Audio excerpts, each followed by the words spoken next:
Hey everyone, welcome to Last Chance to See. Thank you for being here. I'm just doing a little intro here. I just recorded the first episode with David Dayen. He gets fully introed in the episode, so I won't do it all here, but I'm very happy to have had him for the first episode.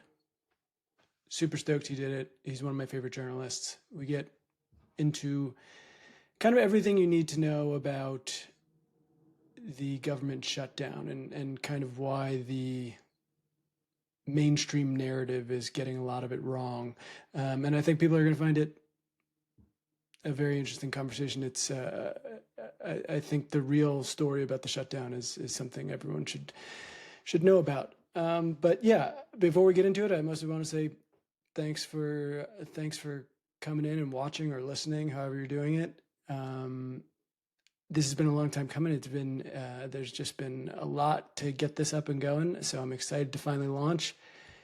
In the beginning, these might be a little more sporadic. I'll be trying to get it on a more regular schedule, but I am happy to be finally launching with this one. Excited for the next ones. If you want to help, it's obviously a new show. One of the best things you can do is just either subscribe on YouTube if you're a watcher. If you're on Apple Podcasts or Spotify, please also subscribe. But if you could leave us a 5-star rating, all of that stuff is going to help us get visibility, more people, and obviously help me book more guests and people I'd love to talk to and all of that. So I'm not gonna hold you up here too much longer. Let's get right into the episode. And thanks again. Welcome to Last Chance to See.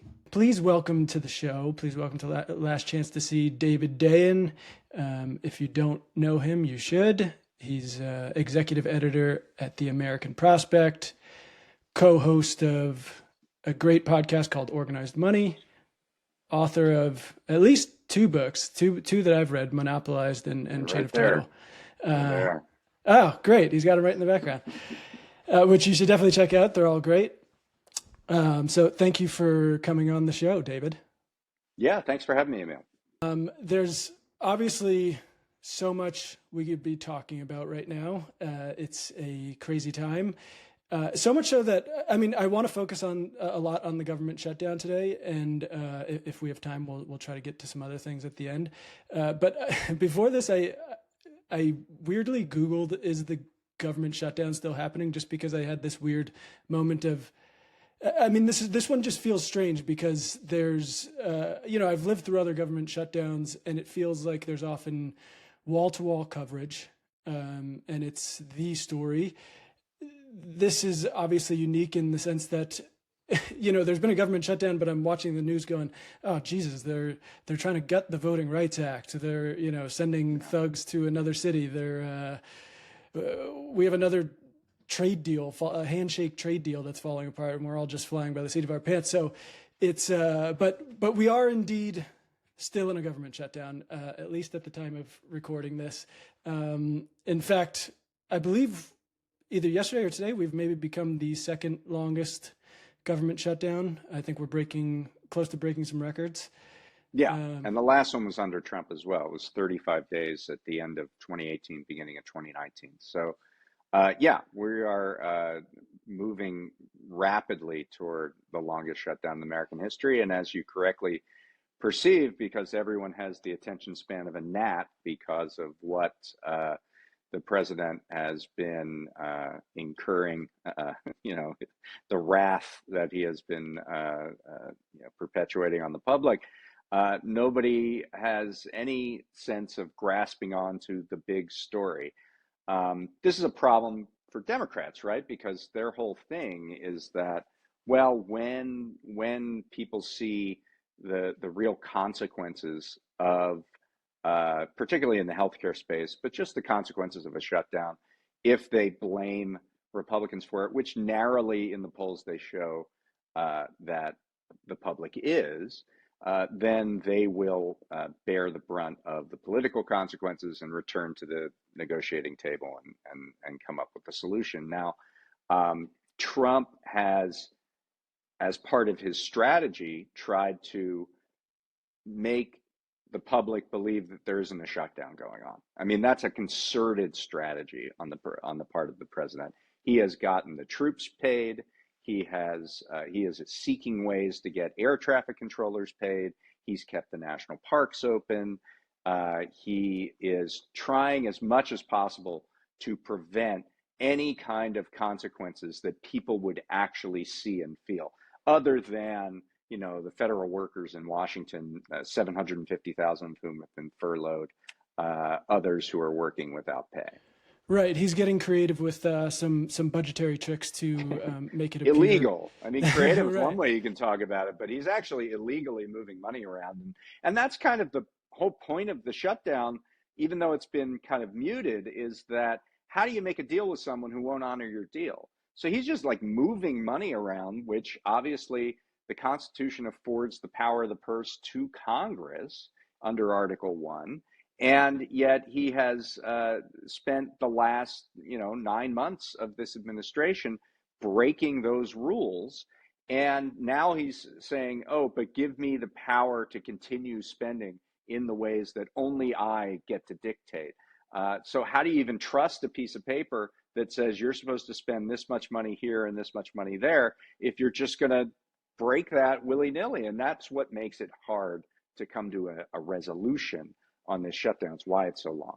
That was I kind of want to start there. I think because I think the American Prospect, you and your colleagues have done a great job of really getting to the heart of what's really at stake here. And I think if we could start from the beginning, that would be very helpful for people, because I really want them to be able to grasp what's at stake. So you guys have been arguing that so the government officially shut down on October 1st, but you guys have been arguing that it's been effectively shut down long before that, and you were just alluding to it. But I was wondering if you could maybe just explain that for people, how the government has actually been shut down already. Sure. So, I mean, the way the government operates is that Congress dictates the spending decisions, and the president and the executive branch is supposed to execute those decisions. So there's a bill. It's an appropriations bill.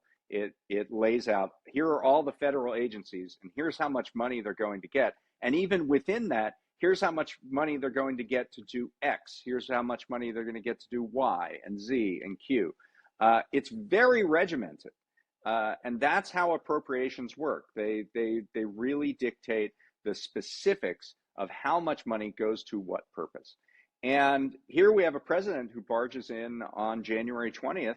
He shuts down the U.S. Agency for International Development. He shuts down effectively the Consumer Financial Protection Bureau. He starts withholding funds that were appropriated by Congress. So grantees and Head Start programs and other programs around the country are just not getting the money that they were promised at the beginning of the year.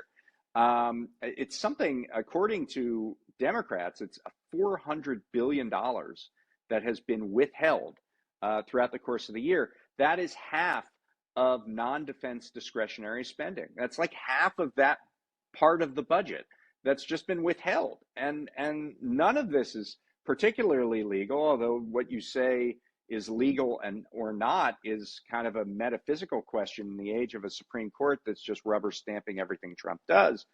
But it leads us to this problem. So back in March, there was another showdown on government spending, because you need to pass a bill that's time limited that says you can spend this much money with this kind of limits up to the end of the year. And at that point, Democrats basically caved and said, okay, here's money for the rest of the fiscal year from March, I think it was, until September 30th. And the president kept doing all the things that I've talked about. Not only that, but he took a bipartisan spending bill and then made what are called rescissions, which say, I don't want to spend that much money. And you can pass a rescission with only 50 votes, not in a bipartisan way. So this is another complication for Democrats. Why would we pass a bill that says you're going to spend money this way if Republicans then can go behind our back and then on a unilateral basis say we're not doing that and that and that and that and that. So all of this comes to a head here in the end of September, and Democrats are saying, well, look, we're saying this is about a government shutdown, but money's been withheld, programs have been cut, agencies have been dissolved. We're already in a government shutdown. It's kind of a slow motion government shutdown, but it is one nonetheless. And so the idea is, in public, Democrats are talking about, oh, well, what we really want to avoid is a major increase in health insurance premiums. But in private and in their counteroffer, they have said, you can't withhold money anymore. You can't rescind money anymore.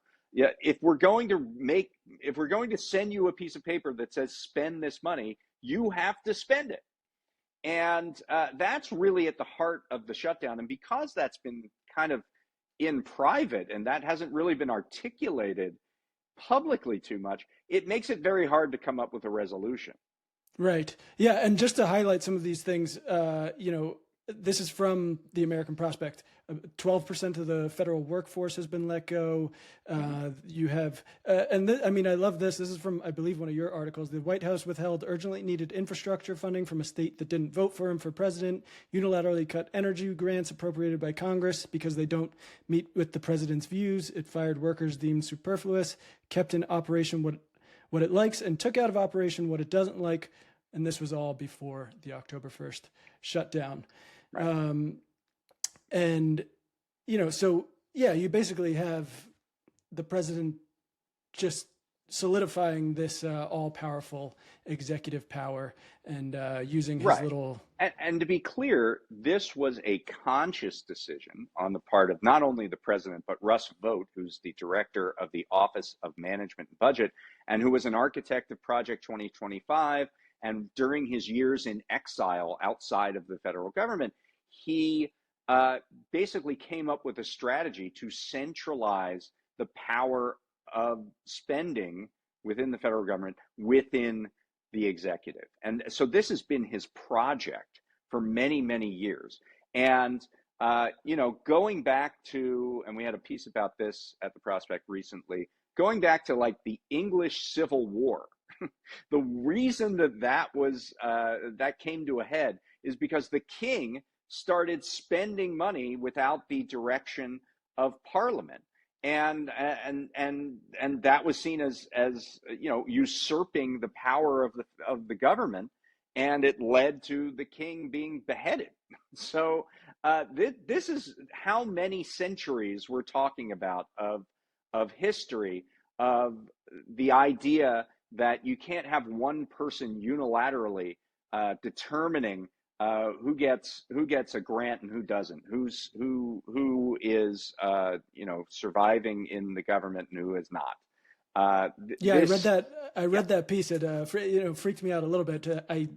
I have to admit, I'm not a scholar of the English Civil War, and it really surprised me. And obviously, was having visions of some American version of the Royalists and the parliamentarians duking it out.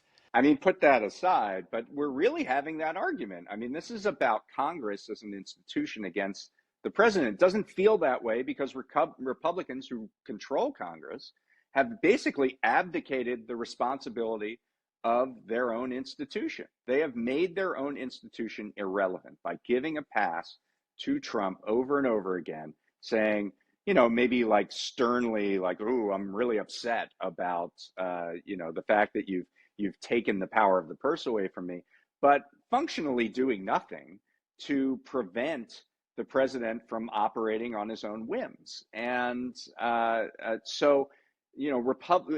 think the way that the government was conceived by the founders is that each branch would have some interest in maintaining the power of its own institution, and therefore that contest for power between the executive, the judiciary, and the legislative would keep things in balance. But when you have the legislative basically giving up its power to the executive, and the judiciary saying, well, Trump, he sits above the law, and we're going to back him whatever he does. I just saw a statistic today, actually, that federal courts, if you look at the lower court levels, in cases involving Trump and the government, the opponents of Trump have won at the lower level of the courts 60% of the time. But if you look at the cases that have gone to the Supreme Court, Trump has won 90% of the time. Yeah, I And mean, every so, time yeah, there's a challenge, it's like, I get a New York Times notification or whatever, federal court overturns right. Trump's latest thing, and then a couple months later, it's, the Right. Supreme And Court is. so that statistic really operationalizes what you're seeing in your feed. Like, yes, the Supreme Court is acting as a shield for Trump, and the Republican Congress is acting basically to dissolve their own institution. So this contest of power has turned into a filtering of power upward to the executive, and that's why I think a lot of us are really nervous about creeping authoritarianism. And we have a really good example with one. I'm blanking on the name, but I believe it was the case with USAID, where the court Mm-hmm. ruled that he was, or maybe they didn't fully rule. I don't think they even made a full decision, but Mm-hmm. effectively they've said that he's able to withhold those $4 billion in funds. And Right. That was a rescission thing. I can explain that. So, you know, the typical process, and this is another total usurpation of Congress. The typical process is if the executive branch wants to rescind money, basically money that was appropriated, and they say, you know what, we don't want to spend that. They have to send a message to Congress, and then Congress gets the final decision. They get, it's a majority vote process, but they say, either we agree and you can rescind that money or not. And they have 45 days to set that message. And after those 45 days, if they don't approve this, then the president has to spend the money. just to be clear, this rescission thing is not always some kind of usurpment of power, right? It I can mean, that's a sometimes. normal process. That's a legal process. It was put in place by the the Impoundment Control Act of 1974, and that's how it normally works. So Russ Vought had an idea. Well, what if I send the message within that, less than 45 days before the end of a fiscal year? And so I don't spend the money. I send the message to Congress. If Congress doesn't approve it, I have to spend it after 45 days. But if it's less than 45 days, I can just not spend it and it dissolves and goes away at the end of the fiscal year. And, the Government Accountability Office and other scholars have said that that's completely illegal. That's not, there's no like trick in the statute that you can do this within the last 45 days and allow a pocket rescission, which is what that's called, to happen. And essentially, on technical grounds, the Supreme Court said, well, yeah, you can't sue on that, is what they actually said. They said the people who were trying to sue to block that from happening couldn't sue. And so they didn't argue the merits of that case, but it's now after September 30th. So the merits of that case no longer really matter. The money hasn't been spent and there's no way to revive it, really. So this is another example of the president taking an appropriations bill from Congress and then deciding what he wants to spend and what he doesn't want to spend. And that's not how we've set up our system. Yeah, and that's had some real impacts. We're talking about a huge amount of money here, $410 billion. That $4 billion from aid, I believe people are actually USAID. They're tracking that. The last I looked, it was I think 525,000 people had died as a result of that withholding of funds, with a huge portion of that being children who died. It's very important that you bring that up, Emil, because this can all sound like a bunch of process nerds. People who say, "Oh, you didn't use the right salad fork when you had your salad." But there are real world consequences to this. The real world consequence of the president deciding, even though Congress said so, that he will not spend money on foreign aid, is starving children in Africa, in Asia, in all parts of the world. And so there are real consequences here. This is not just sort of a political game that people play. And so I think it is critical to continue to highlight that. Right. So we've explained how the president has basically consolidated all this power in the executive branch. Uh, I want to talk a little bit about the Democrats' plan as they're going up against the Republicans in this showdown, because as we were talking about, the mainstream narrative has been that it's about healthcare and not all the stuff that we've just been talking about. When I was paying attention, just more in a cursory way, I was like, okay, great, they're going to be withholding. They're going to be using their leverage for some healthcare. But when I dug in, it is just so much deeper than that. And I'm curious if you have any insight on why they're choosing to go this route publicly, this healthcare route. Well, let me say a couple things. First of all, there really is a healthcare cost crisis. There's a cliff coming up. The main driver of that cliff is that at the end of this year, enhanced subsidies for the Affordable Care Act expire. And when they expire, it is going to cause a surge of an increase in what people are going to have to pay for their premiums. And we're talking about 26 million people on these Affordable Care Act exchanges. The prices in many cases will more than double for people, seeking health insurance. And they're actually finding out about that right now. Open enrollment for each successive calendar year begins on November 1st. And if you go in several states to do some like early shopping of what you're going to get, how much it's going to cost you to maintain your insurance next year, you're seeing, oh, this is going to double. This is going to go up by 75%, 100%, 125%.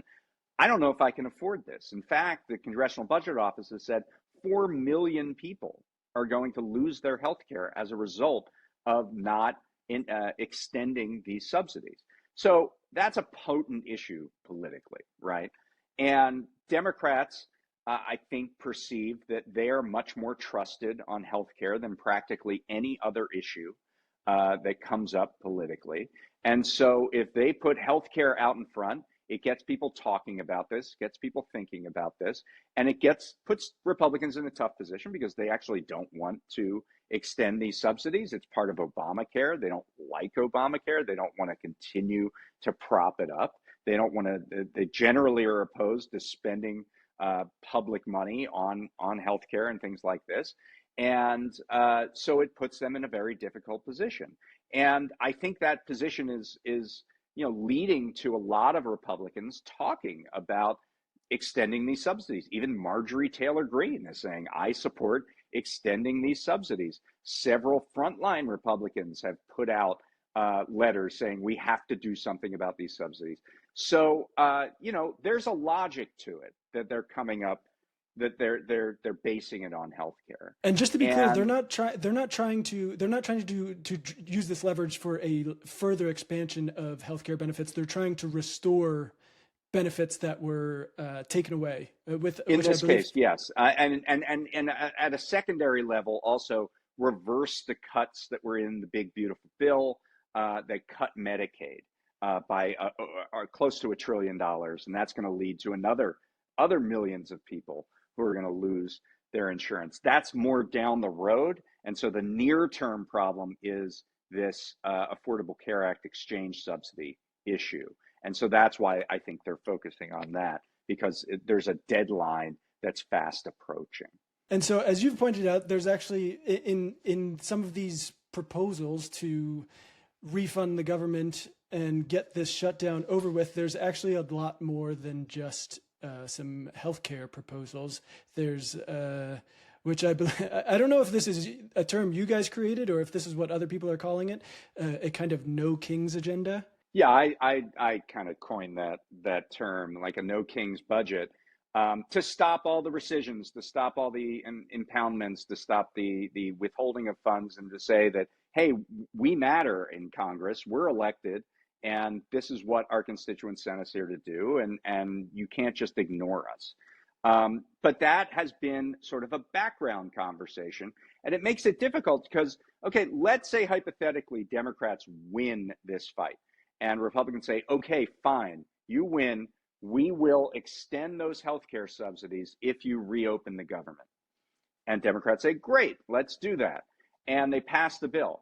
And then Trump says, I'm not extending those healthcare subsidies, even though he signed the bill. I mean, this is the problem. There are no guardrails on Trump's conduct. Right. Trump is not really famous for adhering to the agreements he makes. And you Even have once some. he signs, and so it makes it really difficult to have a negotiation with somebody if really their agenda is to not honor any promises. And so you need some specific things. Now, Congress has real tools to force a president who acts like that to heel. They could put in a provision that says, and if you break this promise, if you withhold these funds, the presidential travel budget is hereby cut. The presidential bulldozer budget, right, for the East Wing is hereby cut. You can't do anything else. There are ways, you could defund the Office of Management and Budget. You could say these appropriations are automatically delivered to the public. We're not going to go through OMB. You don't even have a role in this. So there are ways that you can, have these no kings provisions, as I call them, in the budget. But if you're not talking about it in public, I think that's going to be a very difficult thing to get forward in these negotiations, because if it's all happening behind the scenes, there's not going to be a groundswell of support. And honestly, I was very happy to see some of these. You put some of these provisions that could go into these bills, because as I was reading a lot of this stuff, I'm going, okay, but how do you get this maniac to even live up to these agreements and everything? And you have quite a bit of things you talked about, some of them disqualifying rescission measures, auto apportioning. And then even if you're worried about the Supreme Court, you were talking about how Congress can strip out jurisdiction from the Supreme Court on bills that pass into law, literally say that nothing in the budget bill is justiciable. You could defund the executive branch from litigating these matters, and you can stop funding on the implementation of all executive orders issued by the president. Right. The power of the purse is a powerful thing. And historically it's been powerful, and we've had these fights before. Presidents do push the envelope on what they're allowed to do in office, and Congress in the past has fought back against that. But what we've seen more recently, as partisanship has kind of hardened, is that as long as it's your guy doing the executive power grab, you're not going to say anything about it. And that leads us to where we are today. Obviously, this is an order of magnitude bigger, and it requires, I think, drastic measures. I mean, we'll see. Hopefully, there are some Democrats maybe reading the American Prospect and getting some ideas. We will see. But I have not really seen them make a lot of noise about this, which is very strange to me. The healthcare thing, I get it; it's important to people, but it almost feels as if they're not watching the news or something. We just had another No Kings protest. People are obviously annoyed about this. It almost feels like they don't trust the public to understand the gravity of this. I agree with that. There's a theory that you have to sort of be in the room. So if you're a stand-up comedian and you're doing your routine and someone in the audience falls on the floor, like over their chair breaks, you can't just not talk about that, right? like that happened. We all saw that happen, and you can't just continue to do your airline food joke. So we know, like, in the world, that the president is doing summary executions of people, fishermen in the Caribbean, that he's engaging in revenge prosecutions against people. He is bulldozing the East Wing of the White House. He is sending ICE troops all over the country to Democratic cities to engage in terror and abduction campaigns. He is breaking all of these budgetary promises. We see this, like, we're in the room, and the idea that you can have a normal negotiation about healthcare in this environment, I think, does show some myopia and really lack of awareness. Yeah, I mean, this was just a very funny example. Someone had sent me something completely unrelated to the shutdown. They sent me that, I don't know if it came across your feed, Brett Stevens's article, Why Mamdani Frightens Jews Like Me. Obviously, this doesn't have Oh, yeah. anything to do with the shutdown, Right. but I've also become kind of obsessed with looking at New York Times comments lately, just because I'm like, what Hmm. are these, what are very normie libs thinking about everything? Right. And, I clicked the most popular one, and this was the absolute top. When I was looking at it, it had over 7,000 recommends, and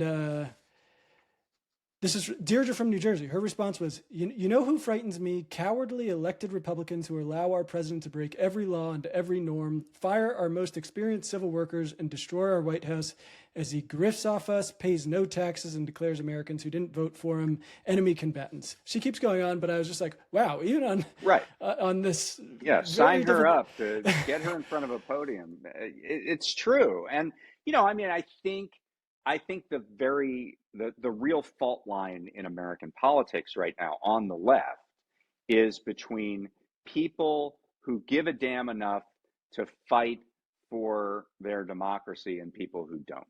And uh, I think by virtue of this shutdown, people are seeing Democrats fighting to a certain extent.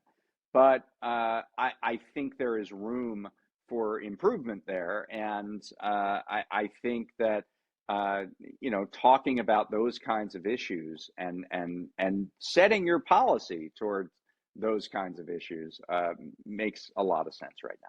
I mean, what's your read? Do you feel confident that? I mean, I think it's good. I think it's good that they actually were able to force a shutdown. I mean, I remember back in March, and Chuck Right. Schumer's big argument was that, hey, if we shut down the government, this is going to be a gift to Trump and Russell Vought. They're going to continue to tear apart the government. And the truth is that it didn't matter. It didn't matter whether or not there was a government shutdown because they were going They were to. all doing this anyway. Yeah, that's right. That's right. And they continued to do so, even though a government shutdown gives the president no additional authorities to engage in layoffs, for example. But they tried to do it anyway, and they were blocked by a federal judge. They have withheld some infrastructure spending in blue areas, but of course, they have been withholding hundreds of billions of dollars throughout the entire presidency. So I think Democrats finally realized that the threat is an existing threat. It's not a new threat. It's not anything that a shutdown would trigger necessarily, and they're acting accordingly. As far as how this is going to end, what is the end game here? Republicans are saying we can have a conversation about those healthcare subsidies, but only if you reopen the government. Democrats are saying you have to have the conversation now, and only if we get what we want, then we will reopen the government. That's the impasse right now. Which And is I a very think, funny tactic from Republicans of just reopen it and we swear yeah, we'll then we'll have a negotiate conversation, right? we'll negotiate in good I mean, faith. the thing is, it's in their political interest to negotiate on this, right? Because it's going to be real problematic in a time of an affordability crisis if Republicans are seen as running the government at a time when health insurance premiums for millions and millions and millions of people go up 100% or more, and the disproportionate number of those premiums are in Republican states. So it there is a lot of logic to the idea that they will negotiate on this because they're politically exposed right now. My thing is that they were probably going to negotiate on that anyway, whether there was a shutdown or not, and that the shutdown would be better put towards other measures, like ensuring that the appropriations actually get spent. I don't know that I think we're too far down the road now to make that kind of switcheroo. I think what might happen is that once open enrollment hits on November 1st, those that money is locked in. to an extent, and those premiums are out there, and Republicans are going to take that political hit. And at that point, Democrats can say, "All right, you got the political hit." So just to be clear, once November 1st hits, there is no going back on. Well, it's not that there's no going back, but it means that it becomes very real to people. Like they'll actually be signing up for a health insurance premium that costs that much if nothing is done by Congress, and they will have to say, can I afford this, or do I have to drop my coverage and become uninsured? So it gets very real on November 1st. I would argue it's already real, but it gets very real on November 1st. And so I think things are going to come to a head around that. I believe also in November, aren't SNAP benefits going to start being impacted as That's a well? secondary thing that, obviously with the government shutdown, the government's share of those mandatory benefits has lowered. And it's not just SNAP, but it's the Women, Infant, and Children's Program, which is a child nutrition program. And states have been saying, look, we can't shoulder the entire burden. SNAP, the Supplemental Nutritional Assistance Program, sometimes known as food stamps, is a state-federal partnership. And so states do, provide some of the money, and the feds provide some of the money. And the states are saying, well, look, without that federal money, we can't maintain this program. And so people are going to start to lose benefits. And 1 in 8 Americans use SNAP benefits.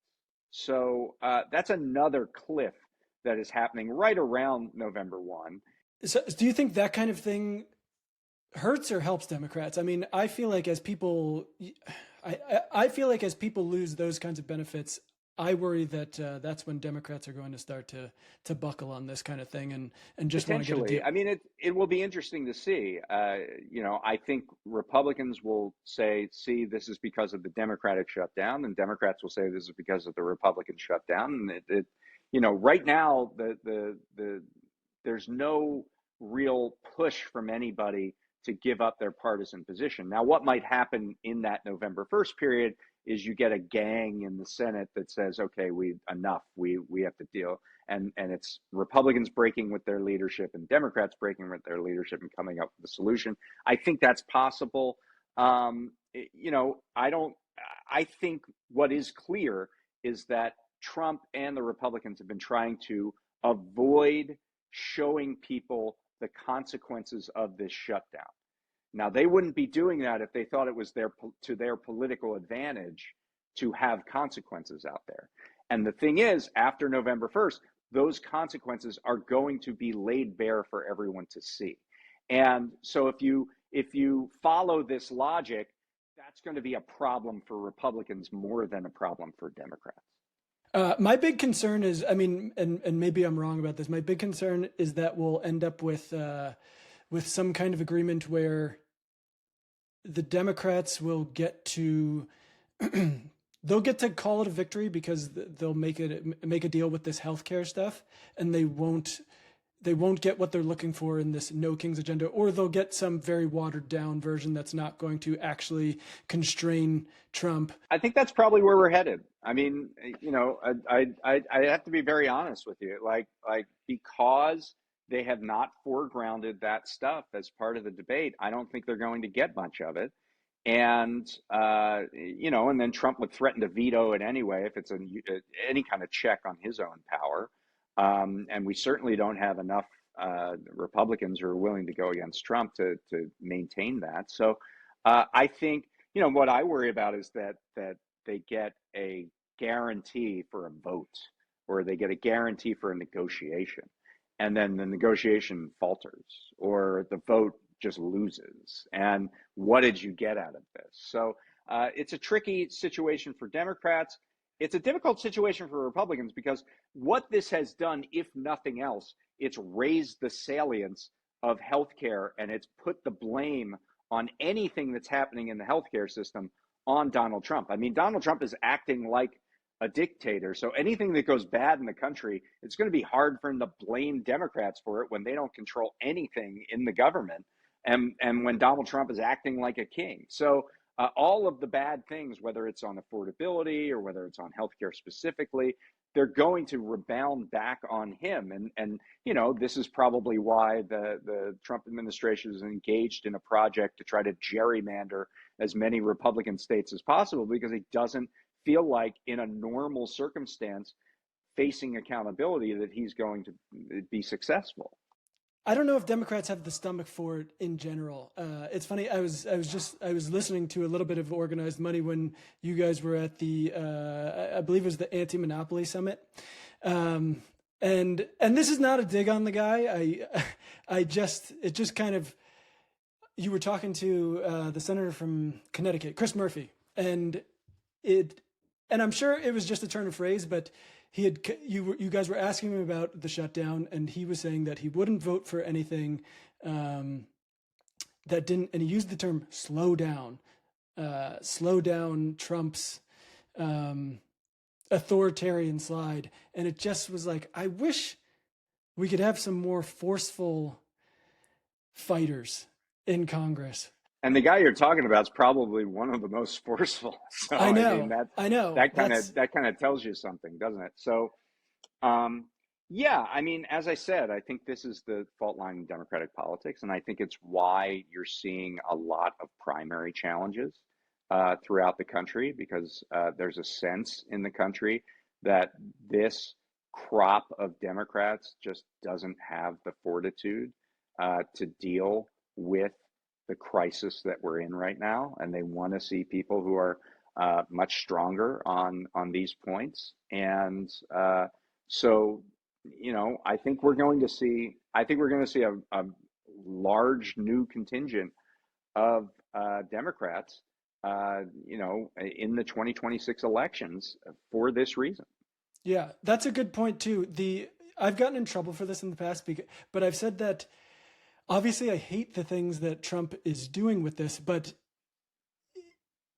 and obviously I would want someone to do it legally, but seeing him just kind of play all this kind of Jenga, do all these kind of budgetary moves. I called it getting creative earlier, and he called it, acting illegally. It makes me jealous that, we're never going. Democrats are so beholden to process and Mm, norms and all of this stuff. right.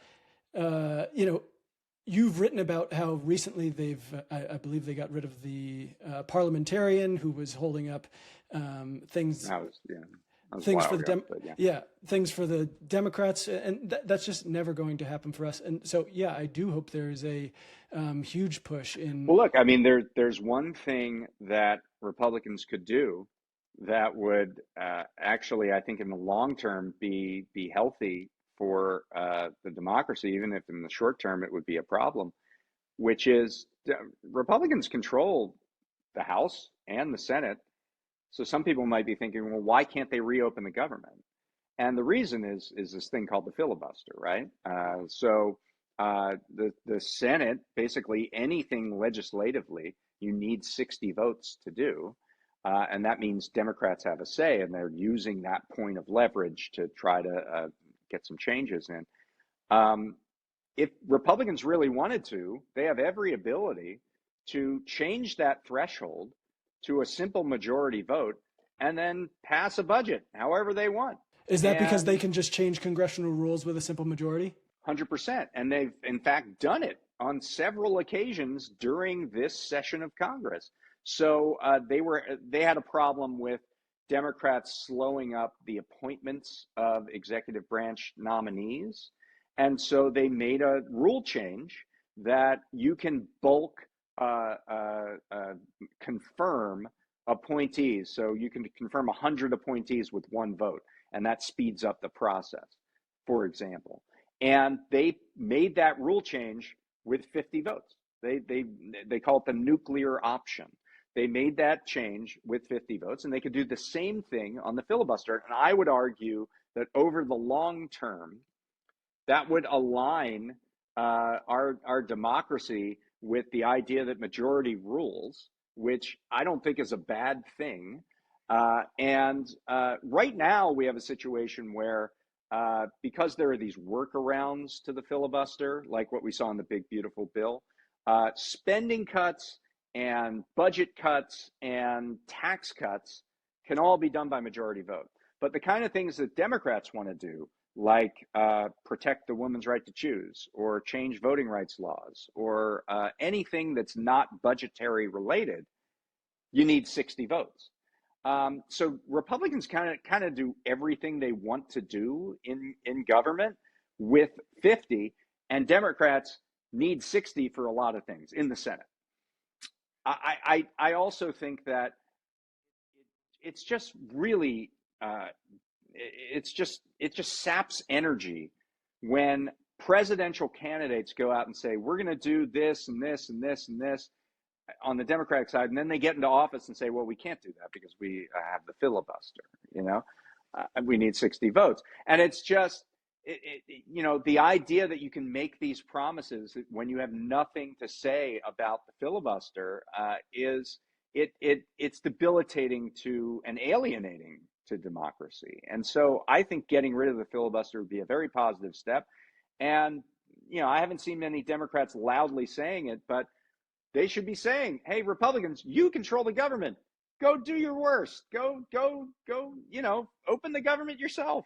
Is that something that the president has any authority over, or is that's fully got to be done through Congress? No, that's completely within the realm of Congress. And Trump has called for it. And, even Biden, they tried to overturn the filibuster for the voting rights bill that they put forward. And because Joe Manchin and Kyrsten Sinema decided they didn't want to do that it didn't pass, but they got within 2 votes of functionally ending the filibuster in 2022. And so, this is possible. I feel like we're not long before the filibuster is finally gone. There's just too much pressure to act, and we're going to see it happen within our lifetime. Yeah, I just wanted to ask you a little bit about Katie Porter. I'm a Californian, and I will have the opportunity to vote for her for governor if that's the way it goes. And I want to know if I'm wrong about her a little bit. I know there was a viral clip of her that she got mocked for a lot on the internet. And then I saw a lot of people I respect coming to her defense. I think you, David Sirota, maybe even Matt Stoller were talking about this, and it was funny to me because I didn't take issue so much with the fact that she got mad or threatened to storm out. I think a big thing for me was that there was, which I know you were kind of framing her as not establishment, but it felt very establishment Democrat to me, where there was this entitlement to votes. And that's what just drove me nuts. I was like, I thought we were past that. Like, it was such a softball question of like, what do you have to say to some Trump voters who might be thinking about voting for you?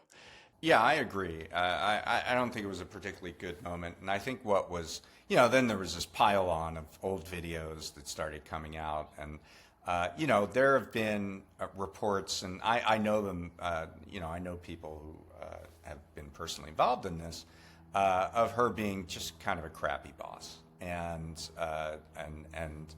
I take that seriously. I think we sort of model our behavior. And even though she's claims to be a champion of labor, if you're like bad to your workers, that's not a good thing. And I think the larger point is that like politicians aren't our heroes. They shouldn't be. And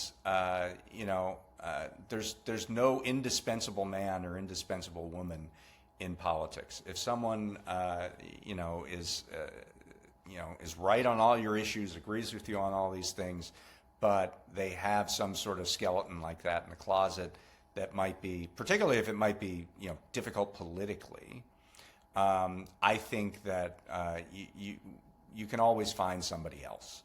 But what I would say is that what really matters here is substance, not necessarily the sort of identity politics of standing various candidates and things like that.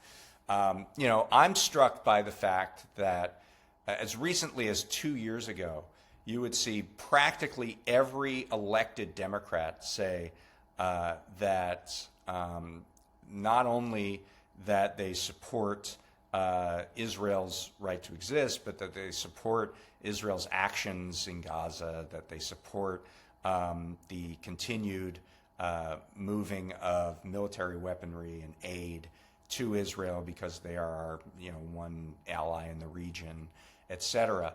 Now you're seeing even centrist Democrats, even conservative Democrats say, even people who have taken AIPAC money in the past say, I'm not taking your money. I'm refusing all future donations. I don't think that military aid should be going to Israel, and I don't support the Israeli government. And, the reason that is happening, obviously, is the war and the brutality that we've seen in Gaza, the genocide, frankly, that we've seen in Gaza. But it's happening because there was a coalition that was willing to say, this is wrong, and we're going to protest about it, and they changed minds within the country. And politicians like to think that they are the bold leaders that make decisions, but in reality, they find a parade and get in front of it and pretend that they were leading it. And, I think that more change is made by focusing on the issues and moving the politicians rather than falling in love with a politician and hoping they do right on the issues. Right. I mean, well, that was kind of my thing. And I think you're right. The AIPAC thing has been a complete shock. I think I saw reporting in both the New York Times and Semaphore that, all kinds of Democrats are refusing AIPAC money. I'm blanking on that guy's name. Maybe it was Jared Moulton or something like that. Seth Moulton. Yeah. Seth Moulton, who has tried to be like, I'm giving it all back. I don't even want it. Please take it. Which has been, just absolutely crazy to see. But I mean, it does seem like Katie Porter will be the one, will be the front runner here in California. I do hope there's some kind of left push towards her, because even just looking at kind of a brief over her policies on her website, I'm a bit shocked to see, I think Gavin Newsom had made the pledge to do single payer in California. It would obviously be awesome for her to kind of take up that mantle and be like, we're actually going to get this done. I think we're going to see some other people get in the race. I think that the release of these videos was fairly coordinated. I don't think you have to be a conspiracy theorist to believe that they are trying, the establishment that has controlled California politics, the same people that work for Newsom, worked for Harris, worked for Jerry Brown, worked for pretty much everybody who has been at the top levels of Democratic politics in California, Boxer, Feinstein, Padilla, and they're trying to get somebody in the race because they don't control Katie Porter. That's a different orbit than them, and they want to continue to run California politics. And so, there's been a lot of whispers that the establishment wants to get Padilla into the race, even though he's a sitting senator. They want him to run for governor. And it seems to me like this drumbeat that came out rapid fire was an attempt to say, look, here's some stuff, we have some more. So Alex Padilla, if you come in, like you will not have a problem with this front runner. And so I feel like that's what they're trying to do. Speaking of leaked videos, I think Graham Plattner in Maine is probably the perfect example of how much things have changed. I mean, this guy, so many times I was like, oh God, they're going to tank his campaign. They can't they can't bring this guy down. I think people have had enough, and they clearly want something I think different. It'll be very interesting to see, and Maine voters will ultimately decide that. It's not going to be me or you or some dude in Washington or Chuck Schumer. I mean, it's just not going to be that way anymore. But I think that the viable sort of path to change is to stand up on these particular issues and get the politicians to move in your direction. And it's easier than you think. I think that's probably a perfect place to leave it. I know you have to head out, but I really appreciate you coming on. I really appreciate the time. And do you want to maybe just do one last plug, tell people where they can find you and your work? Sure. You can find us at prospect.org. That's the American Prospects website. We have a print issue, but we're every day on the web writing stories and about ideas, politics, and power. You can find me on former Twitter at ddayen, DDAYN, also on Blue Sky at ddayn.bluesky.social. We're out there every day working it out. Follow him, read The Prospect. Guys, I can't recommend it enough. David, thank you so much for coming on Last Chance to See. Thanks very much, Emil. Bye.